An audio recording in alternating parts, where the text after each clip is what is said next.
All right, guys, this is Crazy Kev here, and I'm here with my man GM3. GM3, how we doing? I'm doing good, Kev. How you been?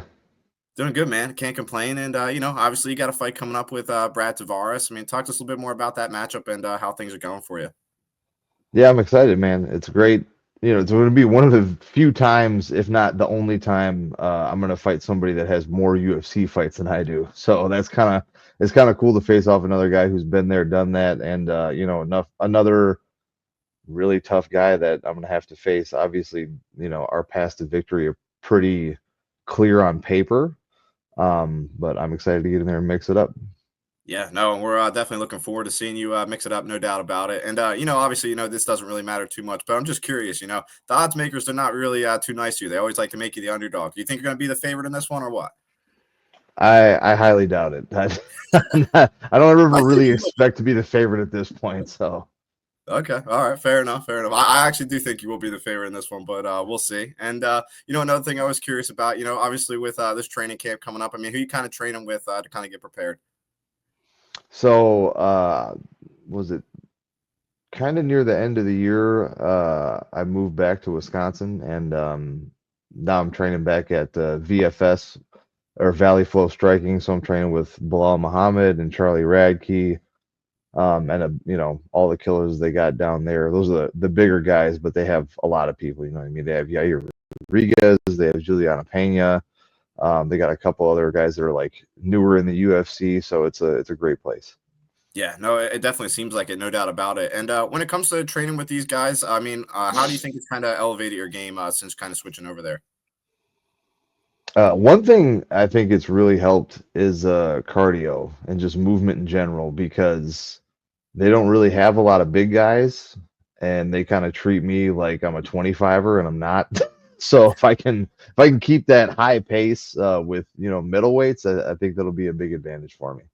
Yeah, no, I definitely think that's important, no doubt about it. And I believe this is your fourth time in a row in the Apex now. I mean, do you think you maybe have like some kind of advantages now since you've kind of been in the Apex a little bit now?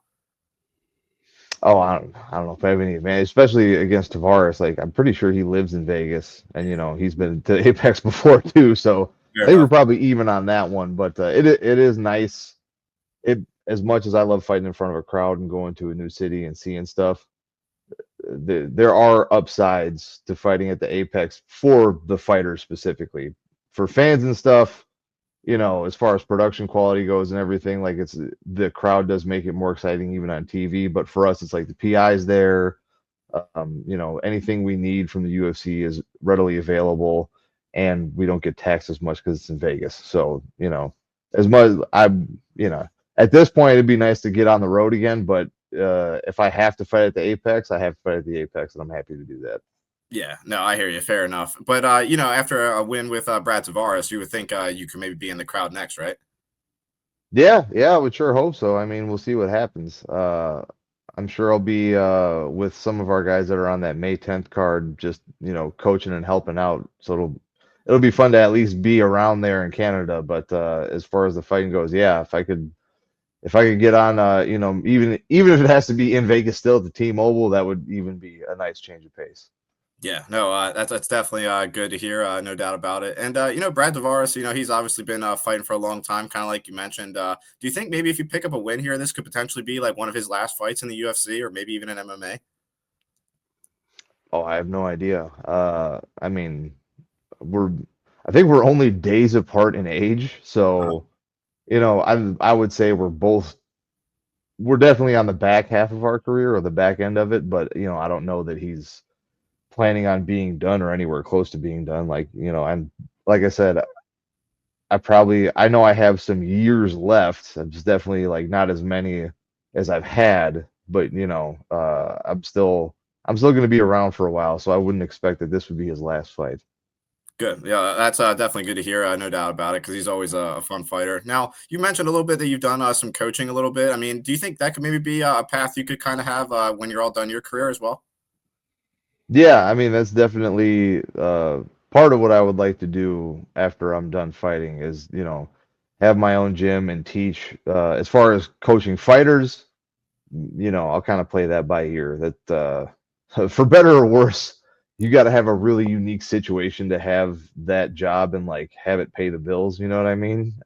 So, but I'm sure, once I'm done, if like Bilal or like some of my teammates are still fighting, I would still definitely go help them. But as far as coaching fighters afterwards, I just kind of have to wait and see. If I end up getting guys that want to fight and they really have a passion for it and it looks like a viable opportunity for them, I'll kind of cross that bridge when I come to it. But at the very least, I'll be still like coaching and teaching grappling to whoever I have at my academy.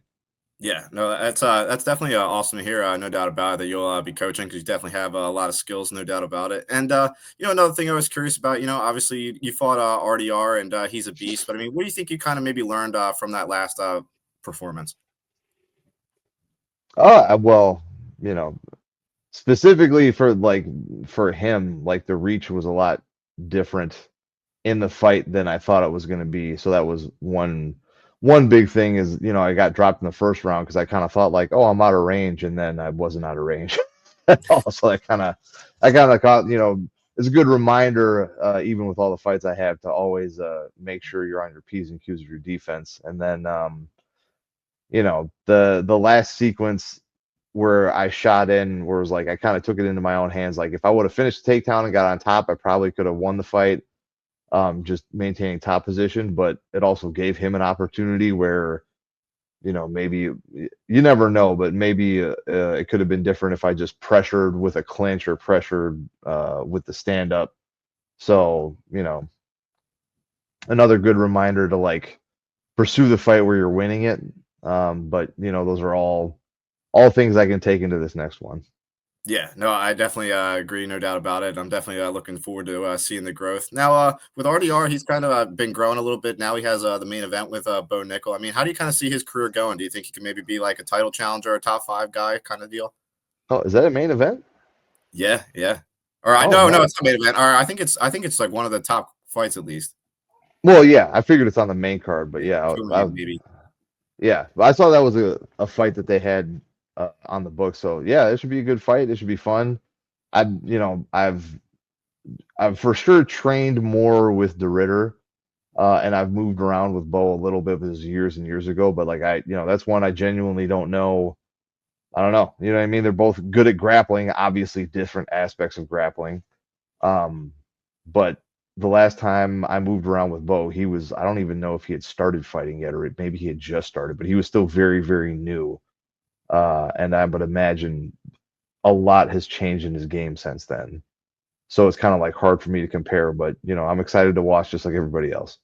Yeah, no, I'm definitely curious to see how this fight goes down for sure, man. No doubt about it. And when it kind of comes to your training camps and stuff, I mean, what are the vibes kind of like? I mean, what kind of music you like to listen to when you're in there training, getting ready for camp?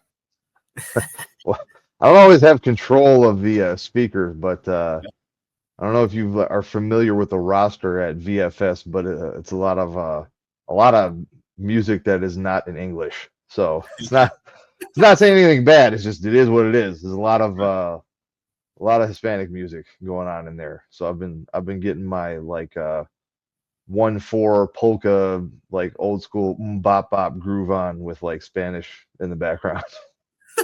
There you go. There you go. Change it up a little bit. I like it. Now, when it comes to you outside of the cage, I mean, how's life kind of been? What have you kind of been up to when you're not in there training and fighting?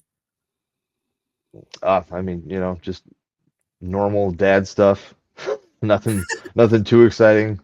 Making sure that my little guy is like relatively clean and that he doesn't like fall over too much when he's like playing and jumping off of stuff. So, all that.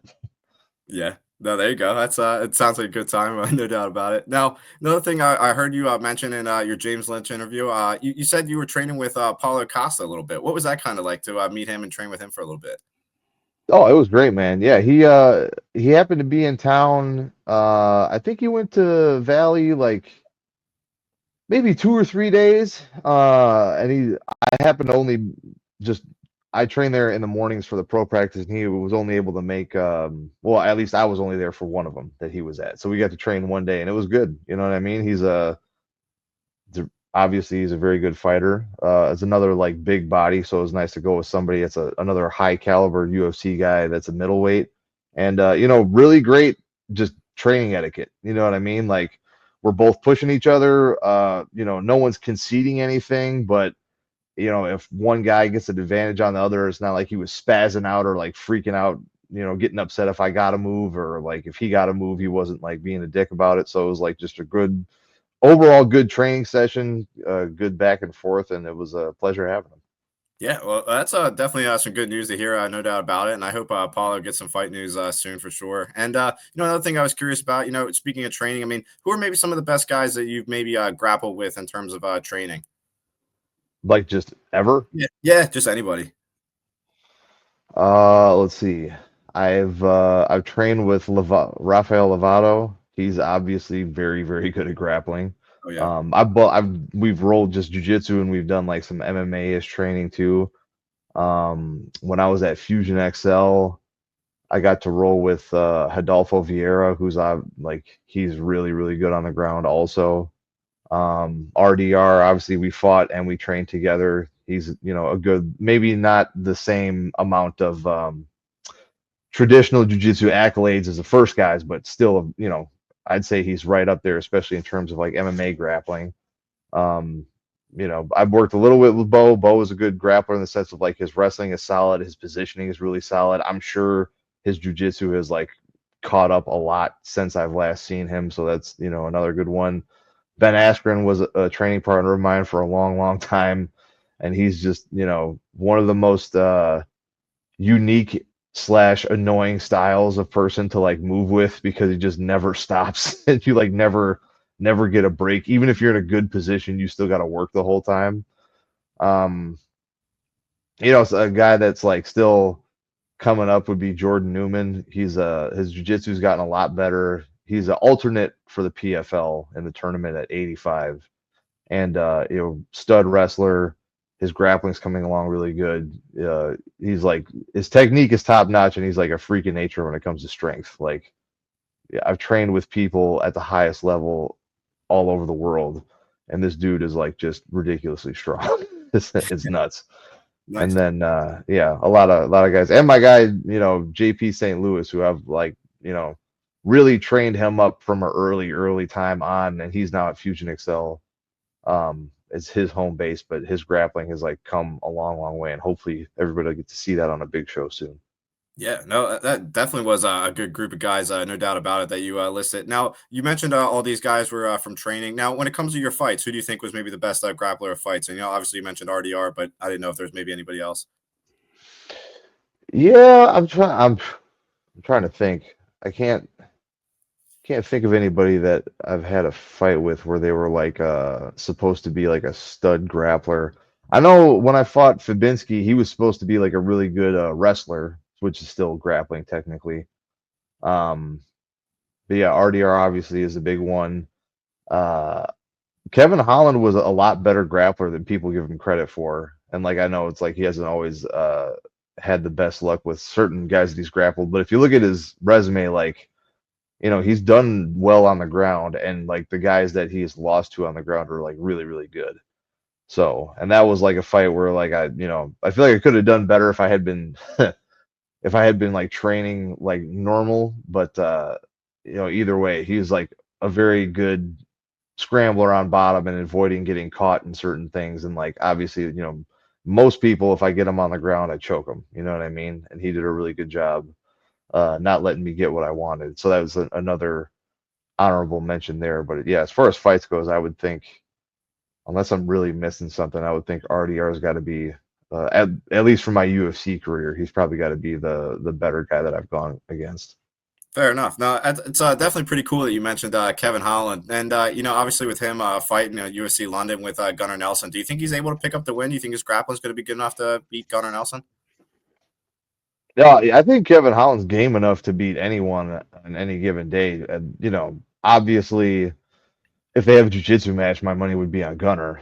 Oh yeah, But yeah. when you're throwing hands and stuff like that, and especially because Gunnar likes to stay long and takes long shots, I think that gives more of an advantage to Kevin than maybe he normally would with a guy like that wants to really close distance and not let him use his range, because he's going to have to cross that distance from so far out, like Gunner does that like kind of karate style on the feet. And it's not that he's bad at it, but Kevin's really fast and he's also longer. You know what I'm saying? So he's going to have that much more time to anticipate and read the shot. And they're going to be in a big cage, I would think, because it's like a traveling one and a bigger show. So he's going to have a lot more real estate to move around. Now, if he gets taken down, Gunny is like, you know, a lead blanket on top. So it's going to be really hard to get up if that happens. But, you know, I think he's got just as good a chance as anybody is like tagging him on the feet. And, you know, as long as he doesn't get taken down, I think he's got a really good shot at it. Yeah, no, I definitely agree. I definitely think it's going to be an interesting fight, and I definitely think Kevin Holland's probably going to be able to pull out the win, but we'll see. And Gerald, man, it's been awesome having you on the show. I always appreciate talking to you. What's maybe your final message out there for the fans watching this video? Hey, tune in April 5th. It's going to be a great one. Yes, sir. We're ready to see that great fight, my man. And again, thank you so much for coming on and taking the time. We're looking forward to seeing your fight, my man. Appreciate you.